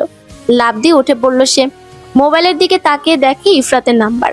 এবার সে নিজেকে মনে মনে গালি দিচ্ছে ফোন রিসিভ দেখে না করায়। লোকটা তাকে এভাবে লজ্জা দিবে? আসলে হয়েছে কি জানেন, আমি না ঘুমিয়েছিলাম আর দেখিনি যে কে কল দিয়েছে। তা তো বুঝতেই পেরেছি আমি। তা আমি আসার আগে আমার সাথে কথা বলা হয় নাই কেন, একটু শুনি। আজ প্রায় 2 দিন হয়ে গেছে ঈশাকে পাওয়া যাচ্ছে না। ঈশার বাবা এর মধ্যে হার্ট অ্যাটাক করে হাসপাতালে ভর্তি। ঈশার মায়ের অবস্থা অনেক খারাপ। এর মধ্যে ঈশার মাকেও ইফরাতদের বাসায় নিয়ে যাওয়া হয়েছে। ঈশার টেনশনে সবার অবস্থাই এখন করুণ। কোনো খাওয়া দাওয়া কিচ্ছু নাই। ইফরাতকে দেখে বোঝা যায় দায় ওর মনে কি চলছে। এই 2 দিনের মধ্যে ইফরাত কিছু খায় নাই, হন্য হয়ে খুঁজছে কিন্তু পায় নাই। কেউ ভেবে পাচ্ছে না ঈশাকে কে কিডন্যাপ করলো। যদি টাকার জন্য কিডন্যাপ করা হয় তাহলে এখনো কেউ ফোনই করলো না কেউ। চিন্তায় মাথা ফেটে যাচ্ছে ইফরাতের। কোথায় তার ইস্যু? ইস্যু কই তুই? আমি যে পাগল হয়ে যাচ্ছি। কোথায় গেলে পাবো তোকে? লামিয়া নিজের রুমের দরজা আটকে পায়চারি করছে, এদিক থেকে ওদিকে হাঁটছে, আবার মাথায় হাত দিয়ে বসে কি যেন ভাবছে। আমি কি কাজটা ঠিক করলাম? আল্লাহ আমাকে মাফ করো। ঈশু এখন কোথায়? সূর্যের কথা শোনা আমার মোটেও উচিত হয় নাই। কল দিয়ে দেখি। লামিয়া সূর্যকে কলের পর কল দিয়ে যাচ্ছে, সূর্য রিসিভ করছে না। লামিয়া তবুও থামছে না, আবার কল দিল। সূর্য বিরক্ত হয়ে লামিয়ার কল রিসিভ করলো। কি হয়েছে, এত কল কেন দিচ্ছ? তোমাকে না বলছি আমাকে এখন বেশি কল দিবে না? কি বলছো এসব? তুমি সূর্য, ইস্যু কই? হ্যাঁ, অনেক হয়েছে, মেয়েটাকে তুমি ছেড়ে দাও আর চলো, আমরা অনেক দূরে পালিয়ে যাব, আমাদের কেউ খুঁজে পাবে না। কি ইস্যু কই মানে? আমার কাছে ইস্যু আসবে কোথা থেকে? পাগল হইছো? আর আমি পালাবো কেন তোমার সাথে? আজিব। সূর্য কি বলছো? তুমি না আমাকে ভালোবাসো? আমি খুব ভালোবাসি সূর্য তোমাকে, এইভাবে বলো না প্লিজ। এটুকু বলে সূর্য ফোন কেটে দিল। লামিয়া স্তব্ধ হয়ে গেল এগুলো শুনে। নিজের ভালোবাসায় অন্ধ হয়ে সে কিভাবে পারলো ইস্যুর ক্ষতি করতে। তার ভাই যে ইস্যুকে খুব ভালোবাসে। ইফরাতের রুমে গিয়ে বলল, ভাইয়া, আমার তোমাকে কিছু বলার আছে। আমার এখন কথা শুনতে ভালো লাগছে না লামিয়া, তুই পরে আসিস, পরে শুনবো। এখন আমাকে একা ছেড়ে দে। ভাইয়া, আমি জানি ইস্যু কোথায় আছে, আমার কথা একটু শোনো। কি তুই জানোস? তাহলে এতদিন বলস নাই কেন? আজকে 2 দিন ধরে আমাদের অবস্থা তুই দেখিসনি? ভাইয়া, আমাকে ক্ষমা করে দে প্লিজ, আমি ভালোবাসে অন্ধ হয়ে গিয়েছিলাম। আমাকে সূর্য বলছি ইস্যুকে তার সাথে দেখা করাতে, যাতে সে ইস্যুকে আমার আর তার ব্যাপারে রাজি করাতে পারে। আমি অন্ধের মতো বিশ্বাস করে নেই যে সত্যি সে এই কাজ করবে। ওই দিন আমি ইস্যুকে নিয়ে ওর সাথে দেখা করাতে নিয়ে যাই মিথ্যে বলে। ওখানে যাওয়ার পর ইস্যু সূর্যকে দেখে অনেক রেগে যায়। আমি কনভিন্স করি, সূর্য অনেক ভালো ভালো কথা বলে ইস্যুকে রাজি করিয়ে নেয়, যাতে সে তোমাদের বলে সূর্যর সাথে আমার বিয়ের কথা। সূর্য আমাকে বাড়িতে নামিয়ে দিয়ে বলে ইস্যুকে সে বাসায় পৌঁছে দেবে। আমি ওর কথা মতো বাসায় চলে আসি। বিশ্বাস করো ভাইয়া, আমি জানলে কখনো এমন করতাম না। এখন সূর্য আমাকে বলছে সে আমাকে ভালোবাসে না, সে ইস্যুকে ভালোবাসে আর আজকে বিয়ে করবে। লামিয়ার কথা শুনে ইফরাত অবাক হয়ে যায়। এত কিছু হলো সে জানলো না। রাগ হচ্ছে বোনের উপর। তার কি করবে সে এখন? আমাদের ইস্যু আগেই সাবধান করে দিয়েছিল লামিয়া, তারপরেও এই ভুল কিভাবে করলি তুই? আমার ভুল হয়ে গেছে ভাইয়া, তুমি ইস্যুকে বাঁচাও। যেই নাম্বার থেকে কল আসছে ওইটা দে, থানায় দিলে তারা ট্র্যাক করে নিবে। কুইক। এক পুরনো বাসায় বেঁধে রাখা হয়েছে ইস্যুকে। ইস্যুর অবস্থা খুব খারাপ, দেখে বোঝা যাচ্ছে ইস্যুকে খুব মেরেছে। গাল কেটে রক্ত শুকিয়ে গেছে, গালে থাপ্পড়ের দাগ স্পষ্ট ফুটে আছে, চুলগুলো এলোমেলো চেয়ারের সাথে লেপ্টে আছে মেয়েটা। তখন ওইখানে সূর্য আসলো, এসে পাগলের মতো বিহেভ শুরু করলো। আই এম সরি ইস্যু পাখি, আমি তোকে অনেক কষ্ট দিয়েছি। কি করব বল, তুই তো আমার কথা শুনতেই চাস না। আমি তোকে খুব ভালোবাসি পাখি, তুই কেন আমার সাথে এমন করলি? তোমার কোথাও ভুল হচ্ছে ভাইয়া, আমি কিছু করিনি তোমার সাথে, আমাকে ছেড়ে দাও প্লিজ, আমার খুব কষ্ট হচ্ছে। অনেক কষ্ট হচ্ছে? আচ্ছা আমি ছেড়ে দিব, আগে বল আমাকে বিয়ে করবি এক্ষুনি তাহলে? ভাইয়া, আমি তোমাকে ভালোবাসি না, কিভাবে বিয়ে করব বলো? আমি ইফরাতকে ভালোবাসি। ইফরাতের নাম শুনতেই রেগে গেল সূর্য। ইফরাত? ইফরাত ছাড়া আর কোনো নাম নাই তোর? হ্যাঁ। ঈশাকে আবারও থাপ্পড় দিল। থাপ্পড়টা অনেক জোরে দেওয়ার কারণে ঈশা ওখানে জ্ঞান হারালো। 2 দিন ধরে ঈশাকে খাবার দেওয়া হয় নাই, তার উপর এত অত্যাচার মেয়েটা সহ্যই বা করবে কিভাবে? তুই কেন আমার ভালোবাসা বুঝোস না পাখি? আমি কতটা ভালোবাসি তোকে। ইফরাতের মধ্যে এমন কি আছে যা আমার মধ্যে নাই? ঈশার হাতের উপর হাত রেখে বলে যাচ্ছে, আমি তোকে মারতে চাই না, কিন্তু ইস্যু তুই আমাকে এত রাগিয়ে দিস কেন পাখি? একবার রাজি হয়ে গেলে তো আমি তোকে আর মারবো না, খুব ভালোবাসবো। তোকে মারলে তো আমার বেশি কষ্ট হচ্ছে পাখি।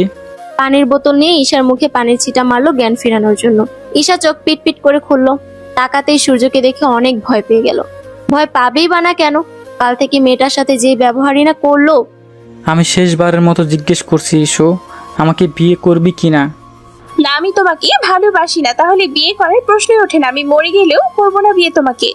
এদিকে ইফরাত, হ্যালো স্যার, নাম্বার কি ট্র্যাক করতে পেরেছেন আপনারা?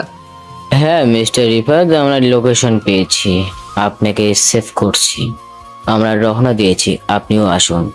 হ্যাঁ, অনেক অনেক ধন্যবাদ স্যার আপনাকে। এদিকে ইফরাত সবাইকে সব জানালে সবাই অবাক হয়ে যায়। লামিয়ার মা তো লামিয়াকে থাপ্পড় দিছে এগুলা শুনে। অন্যদিকে, তাহলে তুই আমাকে বিয়ে করবি না? ওকে ফাইন ইস্যু, তুই যদি এই সূর্যের না হোস তাহলে আর কারো হতে পারবি না, আমি হতে দিব না। পকেট থেকে ব্লেড বের করলো সে, আর ইস্যুর সামনে হাঁটু গেড়ে বসলো। কি কি কি করতে চাইছো তুমি ভাইয়া? প্লিজ এমনটা করো না, আমাকে ছেড়ে দাও। তোকে তো মুক্তি দেব আমি এই জগৎ থেকে চিরতরে। ওপারে ভালো থাকিস আর আমার জন্য অপেক্ষা করিস জান।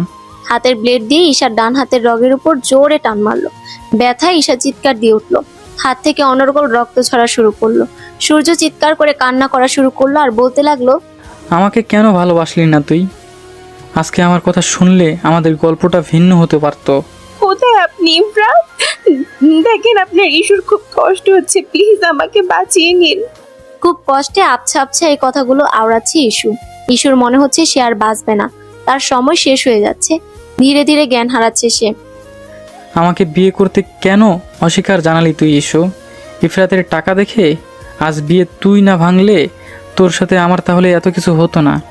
আমিও রাগ করে বাবার কথায় লামিয়াকে দেখতে যেতাম না, শুধু তুই না বলায়।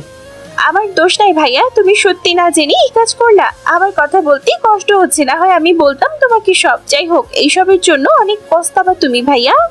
ইস্যু জ্ঞান হারিয়ে ফেলছে। ইস্যুর কথা সূর্য অবাক। কোনো সত্য সে জানে না। কিসের সত্যি কথা না জানার কথা বলল? ইস্যুর কাছে গিয়ে ইস্যুকে উঠানোর চেষ্টা করছে। এই ইস্যু, টাকা কিসের কথা বলস তুই? পুরো কথা বল। টাকা বলছি তুই কে? তাকাচ্ছিস না কেন? ইস্যু, শুনতে পাচ্ছিস আমার কথা? হায় আল্লাহ, আমি এসব কি করলাম? এতক্ষণে ইফরাত ও পুলিশ নিয়ে সবাই চলে এসেছে এখানে। ইফরাত ইস্যুর অবস্থা দেখে দরজার সামনেই দাঁড়িয়ে আছে। সে স্তব্ধ হয়ে গেছে। সূর্যও চুপচাপ বসে আছে, তার মুখে কোনো কথা নাই। পুলিশরা দ্রুত এগিয়ে গেল। ইস্যুর নাকের সামনে আঙুল দিয়ে চেক করলো, এখনো নিঃশ্বাস নিচ্ছে। মিস্টার রিফাত, ওনাকে দ্রুত হসপিটালে নেওয়ার ব্যবস্থা করতে হবে, না হলে ওনাকে বাঁচানো যাবে না। ইফরাতের ধ্যান ফিরে আসতে সে ইস্যুকে কোলে তুলে নেয় আর বেরিয়ে যায় ওখান থেকে। পুলিশ সূর্যকে ধরে নিয়ে যাচ্ছে, কিন্তু সূর্য কিচ্ছু বলছে না। ইস্যুকে হাসপাতালে নেওয়ার পর ডাক্তাররা প্রথমে চিকিৎসা করতে চান নাই। ডাক্তাররা ভেবেছেন সুইসাইড কেস, তাই পুলিশকে ইনফর্ম করা লাগবে। ইফরাত ওসি সাহেবকে কল লাগিয়ে ডাক্তারের সাথে কথা বলিয়ে দেন। ডাক্তাররা তৎক্ষণাৎ ইস্যুর চিকিৎসা শুরু করেন। অনেকটা রক্ত বেরিয়ে যাওয়ায় ইস্যুকে রক্ত দেওয়া লাগবে।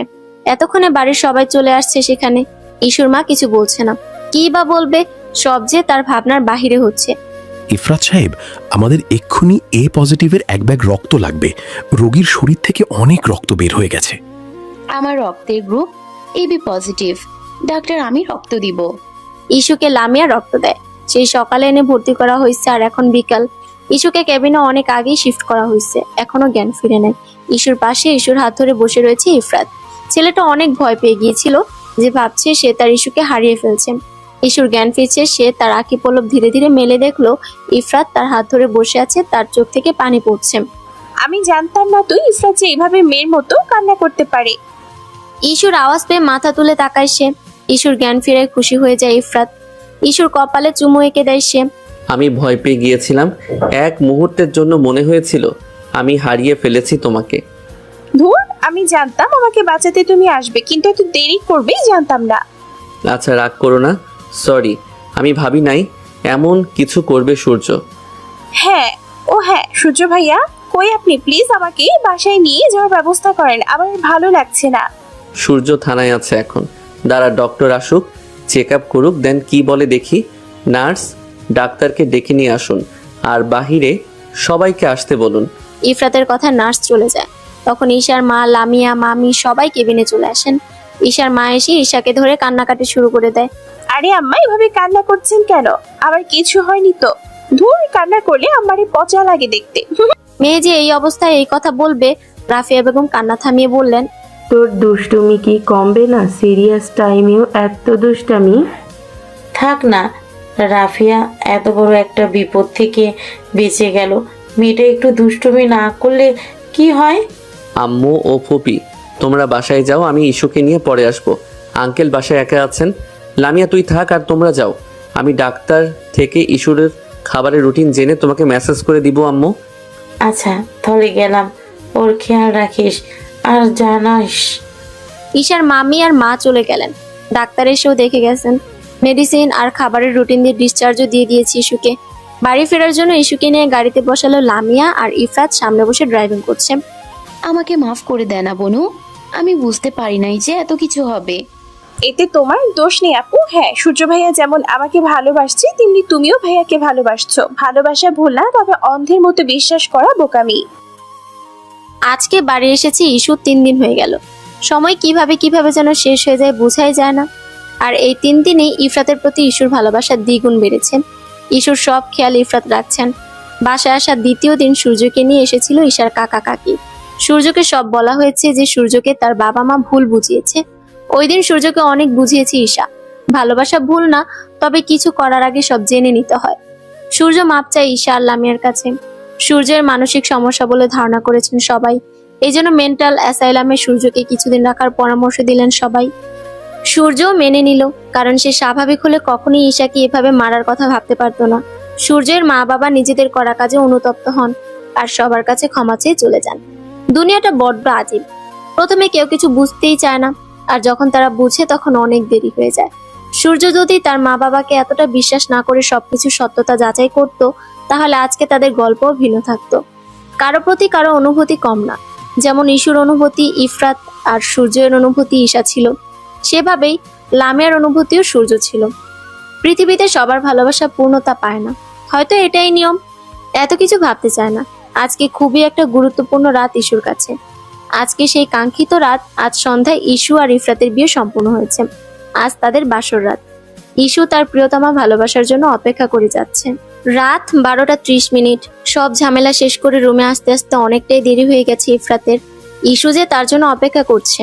রুমে ঢুকতে ইস্যু ইফরাতকে সালাম করলো। এই যে বর্ষাহেব, সালাম করলাম, আমার সালামি কোথায়? কি মেয়েরে বাবা, বাসরাতে সালাম করে সালামি চাচ্ছে? এত কিছু জানি না, সালাম করেছি, সালামি দেন। ইফরাত এবার তার রুমের আলমারি থেকে কতগুলো গিফট বক্স বের করে ইস্যুকে ধরিয়ে দিয়ে বলল তার সালামি। ইস্যু অবাক এত গিফট দেখে। ইস্যু যাও তো, ফ্রেশ হয়ে আসো। এত ভারী মেকআপ নিয়ে বসে থাকতে হবে না তোমার। সত্যি বলতে ইস্যুর অনেক অস্বস্তি হচ্ছিল এগুলো নিয়ে বসে থাকতে। ইফরাতের কথায় সে আলমারি থেকে একটা কালো রঙের শাড়ি নিয়ে ফ্রেশ হতে চলে গেল। ইফরাত ও রুমের মধ্যে চেঞ্জ করে নিল। ইস্যু বেরোতেই ইফরাত হাঁ করে ইস্যুর দিকে তাকিয়ে রইল। কালো রঙের শাড়িতে সত্যি ইস্যুকে অপরূপ সুন্দরী লাগছে। ইফরাত ইস্যুর একটি হাত আলতো করে ধরে নিজের রুমের বারান্দায় চলে গেল, যাকে ছোট ছাদও বলা যায়। সেখানে চাঁদের আলো এসে পড়ছে। ইফরাত ফ্লোরে বসে পড়লো এবং ঈশাকে ইশারায় তার পাশে বসতে বলল। ইস্যুও তার শাড়িটা সামলে নিয়ে ইফরাতের পাশে বসলো। ইফরাত আকাশের দিকে তাকিয়ে একটা দীর্ঘশ্বাস ফেলে নরম গলায় বলল, জানো ইস্যু, আমি তোমাকে কতটা ভালোবাসি তা কখনো বোঝাতে পারবো না। আর 10টা মানুষের মতো নিজের অনুভূতি আমি প্রকাশ করতে পারি না।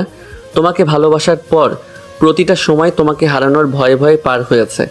সেদিন তোমাকে ওই রক্তাক্ত অবস্থায় দেখে কিছু সময়ের জন্য আমার নিঃশ্বাস বন্ধ হয়ে গিয়েছিল। আমার সব অনুভূতি, আমার সব ভালোবাসা শুধু তোমাকে ঘিরে ইস্যু।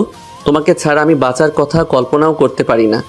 ইস্যু ইফরাতের কাঁধে নিজের মাথাটা রাখলো এবং তার হাতটি শক্ত করে জড়িয়ে ধরে কাপা গলায় বলল, আমিও তোমাকে খুব ভালোবাসি। আমি মুখে কখনো বলিনি, কিন্তু হ্যাঁ, অনেক আগে থেকেই মনে মনে তোমাকে ভালোবাসতাম। আমি ভেবেছিলাম ভালোবাসলেই বুঝি সব ভালোবাসা পূর্ণতা পায় না, হয়তো আমারটাও পাবে না, কিন্তু আল্লাহর উপহার হিসেবে তোমাকে আমার জীবনে দেবেন তা আমি ভাবতেও পারিনি। আমার সবটা জুড়ে শুধুই তুমি।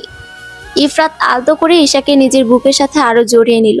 চাঁদের আলোয় দুই হৃদয়ের সমস্ত কষ্ট আর ভয় দূর হয়ে গেল।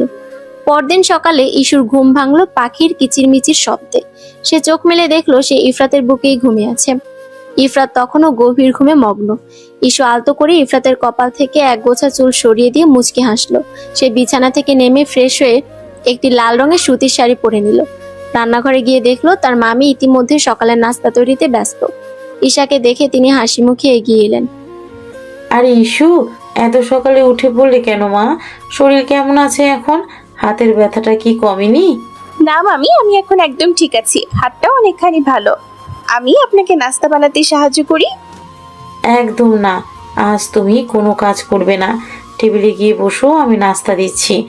আর ইফরাতকেও ডেকে তোলো। ইস্যু ড্রয়িং রুমে আসতে দেখলো ইফরাত চোখ ডলতে ডলতে রুম থেকে বের হচ্ছে। তার পরনে একটা হালকা নীল রঙের ট্রাউজার আর টি শার্ট। ঈশাকে লাল শাড়িতে দেখে ইফরাত দরজার সামনেই থমকে দাঁড়িয়ে গেল এবং এক দৃষ্টিতে তাকিয়ে রইল। ইস্যু ইফরাতের এমন তাকানো দেখে লজ্জায় ওনার কোনাটা আঙুলে জড়াতে জড়াতে বলল, এভাবে রাস্তার মাঝখানে ভূতের মতো দাঁড়িয়ে আছেন কেন? ফ্রেশ হয়ে আসুন, মামি নাস্তায় ডাকছে। ইফরাত দ্রুত ঈশার কাছে এগিয়ে এলো এবং চারপাশটা একবার দেখে নিয়ে ঈশার কান্নায় বোঝা চোখের নিচে আলতো করে আঙুল ছুঁয়ে ফিসফিস করে বলল, কাল রাতে চাঁদের আলোয় আমার বউকে যতটা সুন্দর লাগছিল, আজ সকালে রোদে যেন তার চেয়েও বেশি মায়াবী লাগছে। কিন্তু এই যে আছেন, আসুন বলা হচ্ছে কেন? কাল রাতে তো তুমি করে কথা হচ্ছিল, আজ আবার পর হয়ে গেলাম নাকি?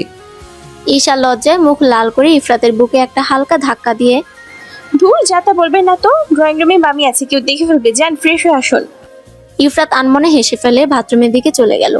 ইস্যু সোফায় বসে নিজের বুকের ধকধকানি থামানোর চেষ্টা করতে লাগলো। ঠিক তখনই কলিং বেল বেজে উঠলো। ইস্যু গিয়ে দরজা খুলতেই দেখলো লামিয়া দাঁড়িয়ে আছে। লামিয়ার চোখ দুটো ফোলা, দেখেই বোঝা যাচ্ছে সে রাতে অনেক কেঁদেছে। ঈশাকে দেখে লামিয়া মাথা নিচু করে নিল। লামিয়া ভেতরে ঢুকতে গিয়েও দরজার সামনে ইতস্তত করে দাঁড়িয়ে রইল। ইস্যু লামিয়ার এই অবস্থা দেখে তার একটা হাত জড়িয়ে ধরে ঘরের ভেতর টেনে নিয়ে এলো এবং নরম গলায় বলল, কিরে আপু, দরজার সামনে এভাবে দাঁড়িয়ে আছিস কেন? ভেতরে আয়। কালকের পর থেকে তুই আমার সাথে একটা কথাও বলিসনি। তুই কি এখনো নিজেকে দোষী ভাবছিস? ইস্যু, আমি তোদের এত বড় ক্ষতি করতে চেয়েছিলাম। সূর্যের ওই মিথ্যে ভালোবাসার জালে অন্ধ হয়ে আমি তোকে মৃত্যুর মুখে ঠেলে দিয়েছিলাম। আমার জন্য ছোট চাচা হাসপাতালে ভর্তি হয়েছিলেন। আমি তোদের সামনে কোন মুখে দাঁড়াবো তা ভেবে পাচ্ছিলাম না রে। লামিয়ার কথা শেষ হতে ইফরাত ফ্রেশ হয়ে ড্রয়িং রুমে চলে এলো। লামিয়াকে কাঁদতে দেখে ইফরাতের মুখের ভাব কিছুটা গম্ভীর হলো, তবে সে বোনের পাশে এসে তার মাথায় হাত রাখলো। লামিয়া, মানুষ ভুল করতেই পারে, কিন্তু তুই যে সময় মতো সত্যটা আমাকে জানিয়েছিস তার জন্যই আজ ইস্যু আমার পাশে অক্ষত অবস্থায় বসে আছে। তুই নিজেকে আর কষ্ট দিস না, আমরা তোকে ক্ষমা করে দিয়েছি। ভাইয়ের মুখে ক্ষমার কথা শুনে লামিয়া ইফরাতকে জড়িয়ে ধরে ঢুকরে কেঁদে উঠল। ইস্যুও তাদের পাশে এসে লামিয়ার পিঠে হাত বুলিয়ে দিতে লাগলো। পারিবারিক এই আবেগঘন মুহূর্তটি ড্রয়িং রুমের বাতাসকে হালকা করে দিল। নাস্তা খাওয়ার পর ইফরাত ঈশাকে নিয়ে একটু ডাক্তারের কাছে যাওয়ার প্রস্তুতি নিল, কারণ ঈশার হাতে ড্রেসিং পরিবর্তন করতে হবে। গাড়িতে বসার পর ইফরাত ঈশার দিকে তাকিয়ে বলল, ইস্যু, মেন্টাল অ্যাসাইলাম থেকে আজ সকালে ফোন এসেছিল। সূর্যের চিকিৎসা শুরু করা হয়েছে। ডাক্তাররা বলেছেন ওর অবস্থা খুব একটা ভালো নয়। ও নাকি সারাক্ষণ নিজের মনেই তোমার নাম ধরে চিল্লিয়ে ওঠে। সূর্যের কথা শুনে ঈশার মনটা কিছুটা ভারী হয়ে গেল। সে জানলার বাইরে তাকে একটা দীর্ঘশ্বাস ফেলে শান্ত গলায় বলল, সূর্য ভাইয়া মানুষটা খারাপ ছিল না ইফরাত, কিন্তু ওনার মা বাবার দেওয়া ভুল শিক্ষা আর লোভ ওনার মাথা পুরো নষ্ট করে দিয়েছেন। উনি যদি সঠিক সময় সঠিক গাইডলাইন পেতেন তবে আজ ওনাকে এই অবস্থায় পাগলা গারো দিয়ে থাকতে হতো না। আমি আল্লাহর কাছে দোয়া করি উনি যেন দ্রুত সুস্থ হয়ে স্বাভাবিক জীবনে ফিরে আসেন। ইফরাত ঈশারের সহমর্মিতা ও বিশাল মনের দিকে তাকিয়ে মনে মনে আরো একবার ঈশার প্রেমে পড়ে গেল। সে ঈশার সুস্থ হাতটি নিজের হাতের মুঠো নিয়ে আলতো করে চাপ দিল। দেখতে দেখতে বিয়ের পর 1 সপ্তাহ কেটে গেল। ঈশার হাতের ক্ষত এখন অনেকটাই শুকিয়ে এসেছে। আজ ঈশাতের বাড়িতে একটি ছোটখাটো পারিবারিক অনুষ্ঠানের আয়োজন করা হয়েছে, যেখানে ঈশার বাবা মা এবং বড় কাকা চাচিও এসেছেন। সূর্যকে মেন্টাল অ্যাসাইলামে পাঠানোর পর সূর্যের বাবা মা নিজেদের ভুল বুঝতে পেরেছেন। তারা আজ রফিক সাহেবের সামনে হাত জোর করে দাঁড়িয়ে আছেন। রফিক, আমাকে মাফ করে দে ভাই। ধনের লোভে অন্ধ হয়ে আমি তোদের কত কষ্ট দিয়েছি। আজ আমার নিজের ছেলেই আমার পাপের শাস্তি ভোগ করছে। আমি তোদের বড় ভাই হওয়ার যোগ্য নই। বড় ভাই, আপনি এমন করবেন না। রক্তের সম্পর্ক কখনো মুছে যায় না। আপনি ভুল বুঝতে পেরেছেন, এটাই আমার জন্য অনেক বড় পাওয়া। সূর্য খুব দ্রুত সুস্থ হয়ে আমাদের মাঝে ফিরে আসবে, আপনি চিন্তা করবেন না। ঈশা আর ইফরাত ড্রয়িং রুমের এক কোণে দাঁড়িয়ে বড়দের এই মিল দেখছিল। ইশুর চোখ দুটো আনন্দে ভিজে উঠল।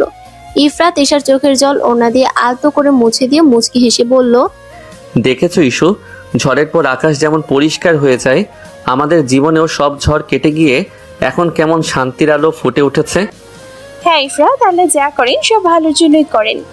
আমাদের এই ভালোবাসার পথটা অনেক কঠিন ছিল, কিন্তু শেষটা যে এত সুন্দর হবে তা আমি কখনো ভাবিনি। রাত বাড়ার সাথে সাথে চারপাশের কোলাহল একদম শান্ত হয়ে এলো।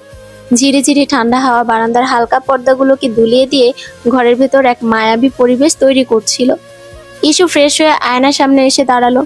চুলগুলো ভেজা অবস্থায় পিঠের উপর মেলানো, সেখান থেকে 2-1 ফোঁটা জল তার পিঠ ছুঁয়ে গড়িয়ে পড়ছে। পরনে একটি পাতলা বেগুনি রঙের জর্জেট শাড়ি, ঠোঁটে হালকা লিপস্টিক আর কপালে একটা ছোট্ট কালো টিপ। বাসরাতের চেয়েও আজ ইস্যুর বুকের ভেতর কেমন যেন এক তীব্র আকুলতা কাজ করছে। ঠিক তখনই ঘরের দরজা খোলার মৃদু আওয়াজ হলো। ইফরাত ঘরে ঢুকে দরজাটা আটকে দিল। তার পরনে কালো রঙের একটি সিল্কের পায়জামা পাঞ্জাবি। আয়নায় ইস্যুর এই রূপ দেখে ইফরাতের পায়ের গতি যেন ঘরের মাঝখানেই থমকে গেল। সে পলকহীন চোখে ঈশার দিকে তাকিয়ে রইল।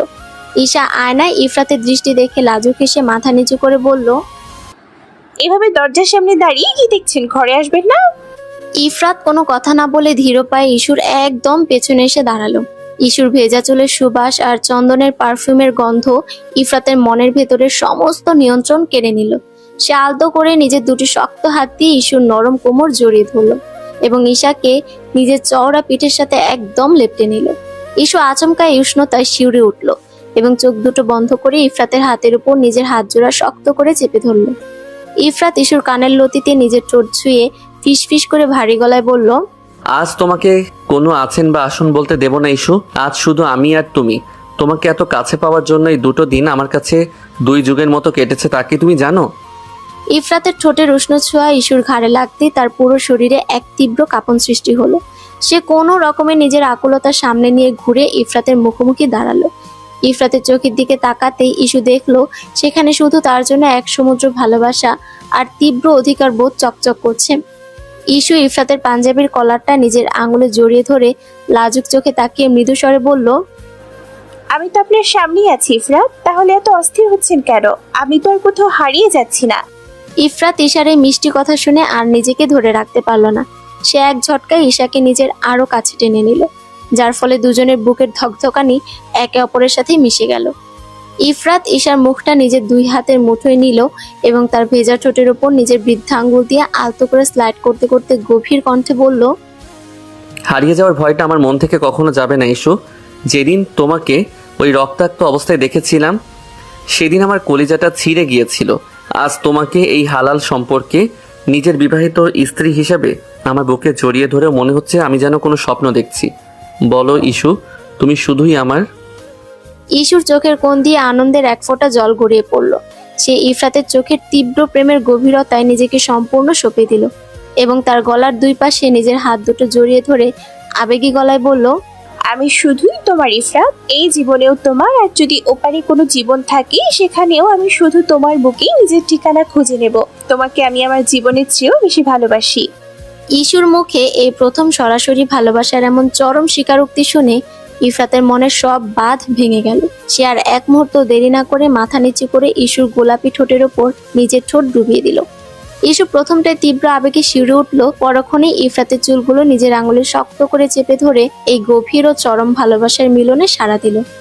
ঘরের হালকা ডিম লাইটের আলো আর বাইরের ঠান্ডা হাওয়া যেন তাদের এই স্বর্গীয় প্রেমের সাক্ষী হয়ে রইল।